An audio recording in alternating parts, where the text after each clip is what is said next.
Hola, ¿qué tal? Yo soy Guilo y bienvenidos a un nuevo video.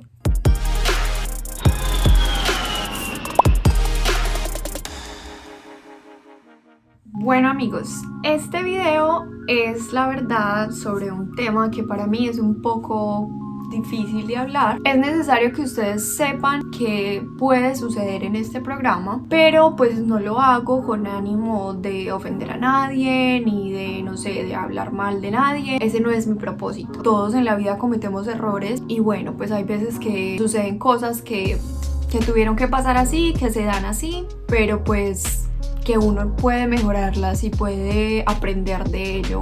Esta es la historia de mi rematch. Bueno, quiero comenzar hablando de que antes de viajar yo solamente me entrevisté con esta familia. Me parecieron que eran pues bien para mí. Digamos que habían cosas que no me parecían que fueran del todo conmigo, pero como que podía hacerlas. Y pues yo hablé con las dos anteriores au pairs que ellos habían tenido. Me explicaron que el niño tenía ciertas dificultades y que por lo tanto pues tenía ciertos especialistas que lo veían. Pero pues la verdad no explicaron con muchos detalles el comportamiento del niño o cómo realmente era el niño. Entonces para mí, yo soy psicóloga, era algo realmente muy normal, algo que veía seguido, pero realmente yo veía era como, bueno, yo tengo que aportarle al niño desde mi carrera, desde mis conocimientos. No le veía problema a eso. Antes consideraba que podía ser un buen match con el niño. La verdad no me mencionaron así comportamientos de agresión o de ese tipo. Simplemente me dijeron como que él tenía ciertas dificultades.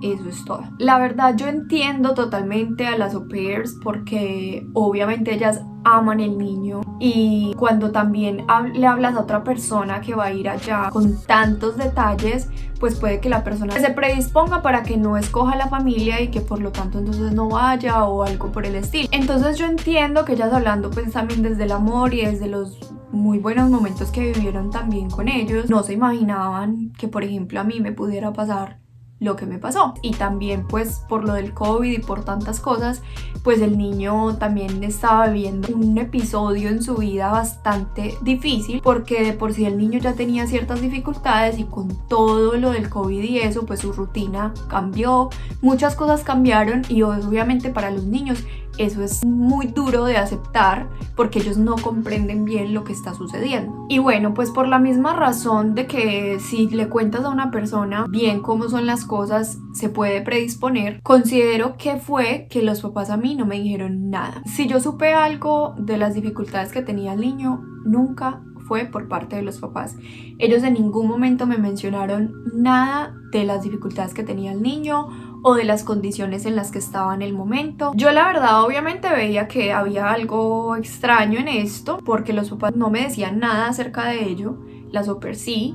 Entonces yo decía como, bueno, ¿y por qué ellos no lo cuentan? Pero también decía como, a lo mejor ellos sí tienen miedo de predisponer la persona y que entonces no quiera ir o alguna cosa así. Pero en realidad, pues como les digo, nunca me llegué a imaginar de la magnitud de la situación. Bueno, resulta que yo hice pues el match con la familia. Lo hicimos más o menos por septiembre. Yo viajé en marzo y de septiembre hasta enero no volvimos a hablar nada. Yo estaba en los grupos de au pairs y mis amigas decían como, ay, yo sí hablo con mi host mom y no, nos llevamos súper bien y esto y lo otro, que hablaban mucho con las familias. Entonces yo decía como, ¿y por qué a mí no? Cuando llegué al lugar donde me iban a recoger, solamente estaba mi host mom. Normalmente yo veía como en videos y en cosas que, no sé, que toda la familia iba y que le hacían carteles al au pair, o que, no sé, al menos una florecita o alguna cosa. A mí no me hicieron la verdad nada, simplemente ella me recibió y la verdad yo dije que normal, o sea, todos no son iguales obviamente, y pues el hecho de que no te reciban así pues no quiere decir como que vayan a ser malos o algo así. Obviamente tenía como otras expectativas, pero pues no fue así. Cuando llegamos a la casa, el niño estaba con la anterior au pair, entonces lo saludé y el niño, desde ahí yo vi que el niño sí tenía dificultades. Luego me dijeron como, listo, desempaca tus cosas, ponte cómoda. Bueno, luego en la noche, como ellos son judíos, ellos hacen pues como un acto con el pan en el comedor. Entonces estábamos todos ahí sentados y desde ahí ya comencé a ver realmente cómo era el niño, o sea, cómo era su comportamiento. Y la verdad sí me tomó por sorpresa porque nunca me imaginé que iba a ser así. El niño se montaba encima de todos, corría alrededor de la mesa, trataba de coger las cosas y todos me miraban. O sea, era muy raro porque sí, o sea, el niño era con estos comportamientos y todos los demás solamente me miraban como a ver yo qué cara hacía o cómo reaccionaba. Se sentía como la incomodidad. Y pues como el niño tenía también dificultades en el habla, la verdad no le entendía muy bien.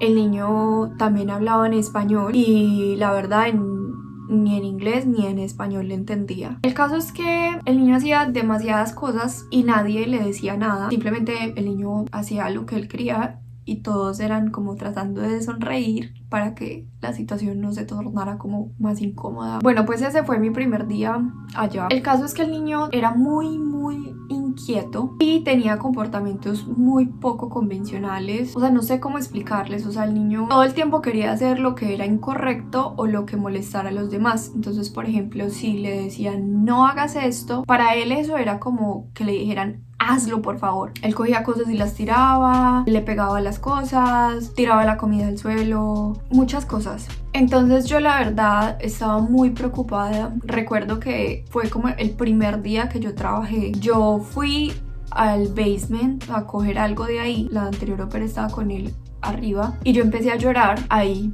porque yo decía en qué me metí. Obviamente yo tenía muchas expectativas diferentes para este programa y me imaginaba pues mi año, mi tiempo aquí muy diferente a como lo estaba viviendo. Resulta que la au pair que estaba en ese momento, ella iba a estar una semana conmigo y por motivos del COVID se tuvo que ir antes. Yo me acuerdo que yo le decía, por favor no te vayas, yo qué voy a hacer sin ti. O sea, yo literalmente yo estaba muy preocupada por quedarme sola, sin ayuda, sin nadie que me pudiera apoyar. Al fin y al cabo ella se tuvo que ir, yo me quedé sola, fue muy difícil, fue demasiado difícil. Porque el niño no estaba estudiando, no tenía sus especialistas, no tenía nada, o sea, yo no tenía ayudas de nada. Ellas tenían, no sé, el colegio, tenían sus tutores, tenían sus especialistas. Yo no tuve nada de eso y eso fue aún peor porque obviamente el niño también lo sintió. El niño también sintió que todas esas cosas que tenía ya no estaban. Eso para él también fue difícil y por lo tanto pues también se tornó muchísimo más difícil y pues incluso cosas que a ellas nunca les hizo, a mí me las hacía todo el tiempo. En resumidas cuentas, los comportamientos que el niño tenía y que me hizo, que le dije a la LCC cuando ya pues no podía más y quería hacer el rematch y quería explicarle a ella exactamente todo lo que pasaba y las razones por las que yo me quería ir para que me entiendan de verdad la magnitud de la situación.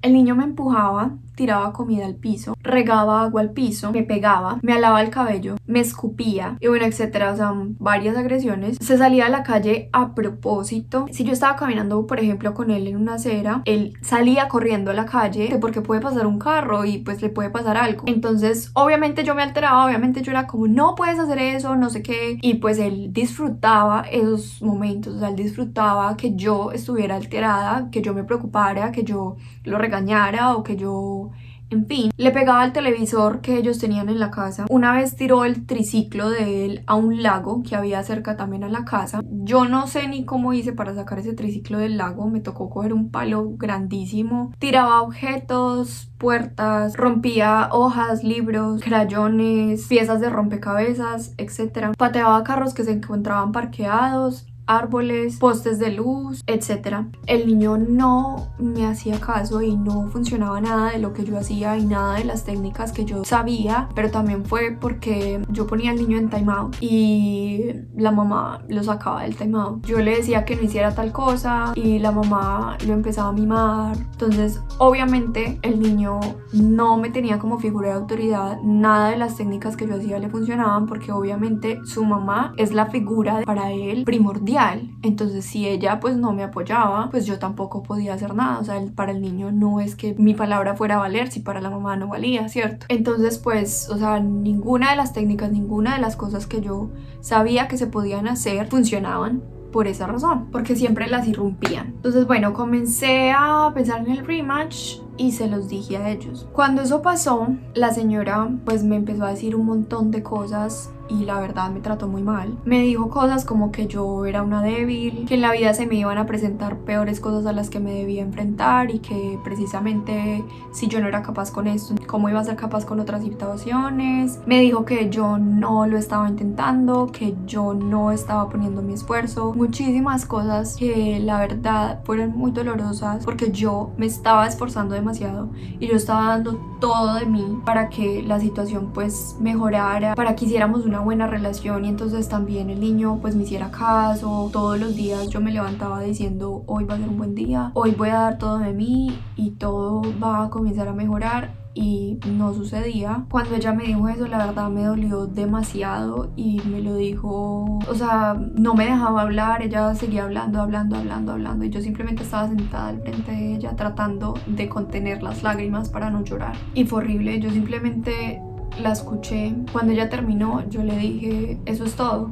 Ella me dijo sí. Entonces yo le dije, está bien. Me paré, me fui a mi cuarto. O sea, fue horrible, horrible. Ahí fue cuando yo dije, ya no puedo más. Yo ya había hablado con mi LCC antes de eso y ella me había dicho que hablara con ellos. Luego lo que hice fue irme de esa casa para poder hablar con mi LCC tranquilamente, sin que ellos escucharan, y pues le conté todo. Cuando yo le conté cómo se había tornado la conversación y lo que mi host mom de ese momento me había dicho, ella me dijo que qué quería hacer entonces. Yo le dije que yo no quería tomar decisiones en caliente, que prefería más bien como calmarme, tomar un tiempo y ahí sí decidir qué era lo que yo quería hacer. Bueno, luego en otra conversación que tuvimos después de eso, mi host mom me pidió perdón, me dijo que lo intentáramos de nuevo, que su intención no había sido herirme y que iban a llamar los especialistas del niño para que pues volvieran como a tratarlo y a que también hablaran conmigo ellos para saber qué yo podía hacer,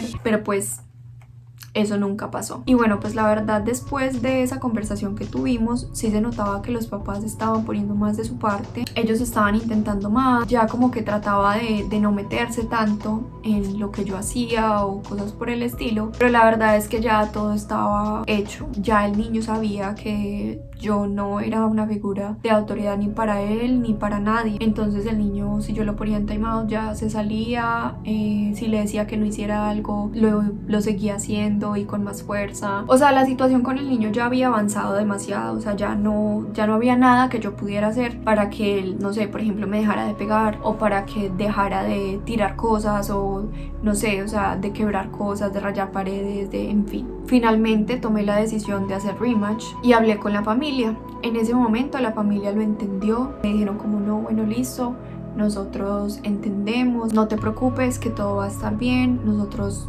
comenzamos juntos esto y vamos a terminar juntos esto. Entonces bueno, tuvimos nuestra reunión de salida y entré a rematch. O sea, la verdad yo como que me quité un peso de encima y yo dije listo, ya voy a entrar a rematch, todo va a estar bien, solamente me tengo que quedar 2 semanas acá y luego ya todo va a acabar.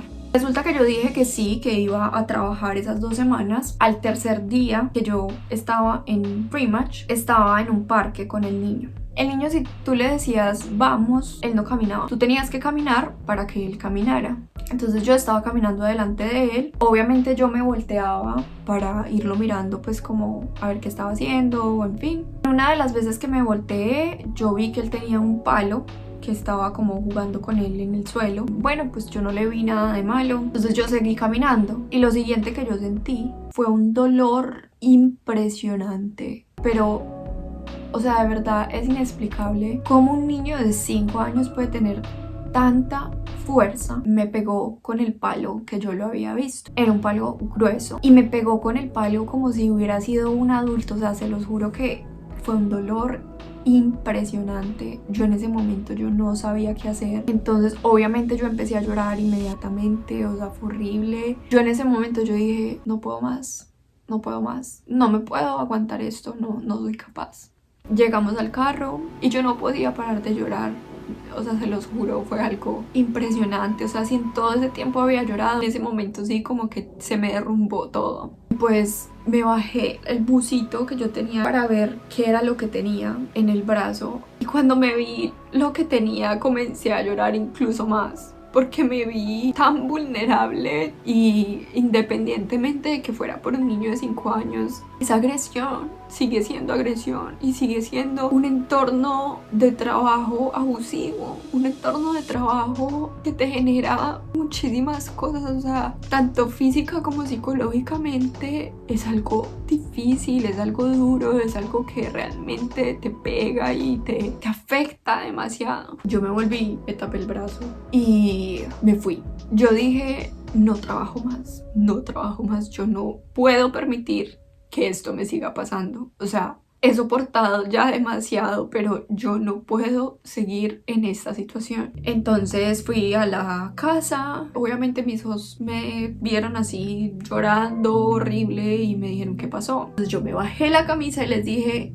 esto pasó. Les conté pues la situación. Yo les dije, no trabajo más, ya no trabajo más, yo no puedo permitir eso, no trabajo más. Entonces mi hijos mom lo único que me dijo fue, bueno, entonces recoge tus cosas porque esta noche ya no amaneces acá. En ese momento yo miré a mi hostad. Yo tenía buena relación con mi hostad y él en un momento me había dicho que él bajo ninguna circunstancia iba a estar en la situación de que no tuviera un lugar a donde ir, que yo siempre, independientemente de lo que pasara, me iba a poder quedar ahí y no iba a estar en esa situación. Entonces yo lo miré y él simplemente bajó la mirada y ya. No me dijo absolutamente nada más. Entonces eso fue lo que hice. Yo fui, cogí mi maleta, subí a mi cuarto y comencé a coger todas las cosas y a llamar a Miel Sisi. Miel Sisi no me contestaba. Mi hostad me dijo que teníamos que hablar. Me dijo, mira, si te quieres quedar vas a tener que pagar por tu estadía acá. Y yo le dije, ¿cómo así? No.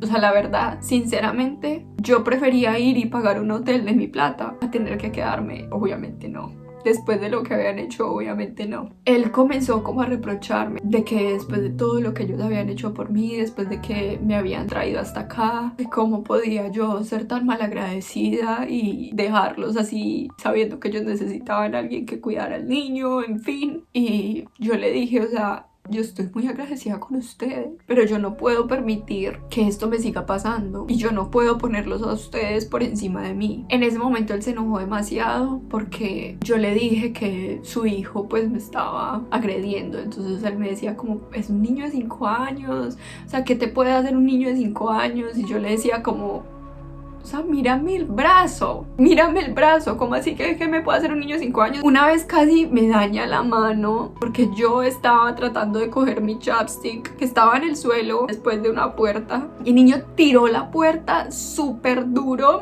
o sea, literalmente yo sentí que la mano, o sea, horrible, horrible. Yo ese día me quedé llorando en una esquina con el dolor en el alma de no solo de mi mano, sino de la situación en la que estaba y por lo que estaba pasando. Entonces, o sea, me dolió en el alma que él, que era la única persona que yo tenía en esa casa, me estuviera diciendo eso. Pero bueno, el caso es que yo seguí llamando a Miel Sisi no me contestaba. Entonces llamé a la oficina de cultura y me dijeron que tenía que esperar a que Miel Sisi contestara porque ese era el conducto. Finalmente, cuando Miel Sisi me contestó, me dijo que no sabía si podía llevarme a su casa por la situación del COVID, porque tenía que hablar con el papá de sus hijos para saber si él estaba de acuerdo con eso. Entonces yo en ese momento yo no sabía qué hacer. O sea, yo me sentía demasiado perdida, me sentía muy sola y no sabía qué hacer porque no tenía dónde ir. No sabía si podía ir a la casa de Miel Sisi, no me podía quedar en esa casa. Por la situación del COVID, obviamente no conocía prácticamente a nadie. Conocía nada más a una muchacha que era mi vecina. Yo hablé con ella, era la única persona que yo le podía pedir ayuda. Entonces le pregunté que si podía hablar con su host family para que me recibieran allá, y resulta que ellos llamaron a mi host mom. Mi host mom me tocó la puerta, estaba súper enojada porque yo había hablado con ellos y que les había contado lo que estaba pasando. Y yo le dije, no conozco a nadie más, me estás echando de tu casa, no tengo a dónde ir, ¿qué esperas que haga? Es la única persona que conozco, ¿qué esperas que haga? Entonces al fin y al cabo ella me dijo como, pero ¿por qué no esperas? A ver qué te dice la Sisi. Y yo era como, no tengo a dónde ir. ¿De verdad quieres que me quede cruzada de brazos esperando a ver qué pasa? O sea, no, tengo que buscar para dónde voy a irme. Al fin y al cabo, mi Sisi habló con ella, le dijo que me dejara quedarme por esa noche mientras ella resolvía mi situación. Y así fue. Esa noche me quedé en esa casa y luego al otro día, gracias a Dios, mi Sisi pudo llevarme a la casa de ella. Entonces recogí todas mis cosas y mi hostad me fue a llevar a la casa de mi Sisi. A partir de eso ya todo cambió porque mi Sisi, estoy inmensamente agradecida con ella por todo lo que hizo por mí. Era un amor de persona y pues finalmente llegué a esta familia que, como ustedes saben, es hermosa y ya comencé a vivir toda la experiencia que yo me había soñado. Tengo que ser muy sincera, estar en un país completamente sola y que te pasen ese tipo de cosas no es fácil. No es fácil no tener a dónde ir, no tener quien te apoye, no tener nada. Pero créanme que aún así esta experiencia a mí me ha parecido tan enriquecedora y he crecido tanto como persona. Espero que este video les ayude muchísimo a comprender que obviamente todo no es maravilloso y siempre hay cosas que son difíciles. Obviamente no es fácil para mí, es difícil incluso abrirme obviamente en público y hacer esto, pero de verdad creo que si uno quiere esta experiencia debe conocer y debe entender que puede pasar, pero la pregunta es, si te pasa, ¿qué vas a hacer? ¿Te vas a quedar ahí aguantándote todo eso simplemente por miedo? ¿O vas a sacarte a ti misma adelante y vas a salir de esa situación? Muchas gracias por ver este video y nos vemos en una próxima ocasión.